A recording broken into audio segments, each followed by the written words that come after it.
પ્રાર્થના ક્યારેય સાથ નથી છોડતી અને શ્રાપ ક્યારેય પીછો નથી છોડતો.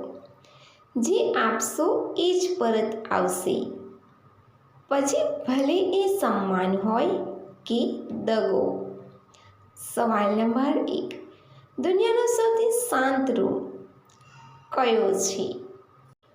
એનો જવાબ છે વિશ્વનો સૌથી શાંત રૂમ માઇક્રોસોફ્ટના વોશિંગ્ટન સ્થિત હેડક્વાર્ટરમાં છે, જેને એનેકોઇક ચેમ્બર કહેવામાં આવે છે.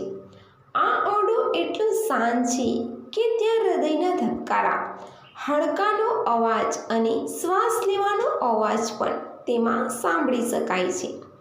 તે ગિનીસ બુક ઓફ વર્લ્ડ રેકોર્ડમાં પણ દુનિયાનો સૌથી શાંત રૂમ તરીકે નોંધાયેલો છે. સવાલ નંબર 2.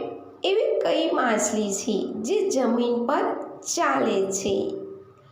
એનો જવાબ છે ગરનાઈ નામની માછલી પાણીમાં તરી શકે છે, હવામાં ઉડે છે અને જમીન પર પણ ચાલી શકે છે. સવાલ નંબર 2. એવો કયો દેશ છે જેને પોતાની મરજી વગર જ આઝાદી મળી ગઈ હતી? એનો જવાબ છે સિંગાપુર.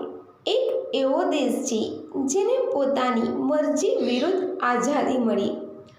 આને 1965માં મલેશિયાએ આઝાદ કરી દીધું હતું. સવાલ નંબર 4. કોલ્ડ્રિંક પીધા પછી શું ન ખાવું જોઈએ? એનો જવાબ છે કોલ્ડ્રિંક પીધા પછી તરત કે પહેલાં ક્યારે પણ પેપરમિન્ટ યુક્ત પાન મસાલા ન ખાવા જોઈએ, કારણ કે આ બંને મળીને સાયનાઇડ બનાવે છે, જે ઝેર સમાન છે. સવાલ નંબર 5. જોશમાં લાવવા માટે શું કરવું? એનો જવાબ છે તારીફ કરવી, કિસ કરવી વગેરે.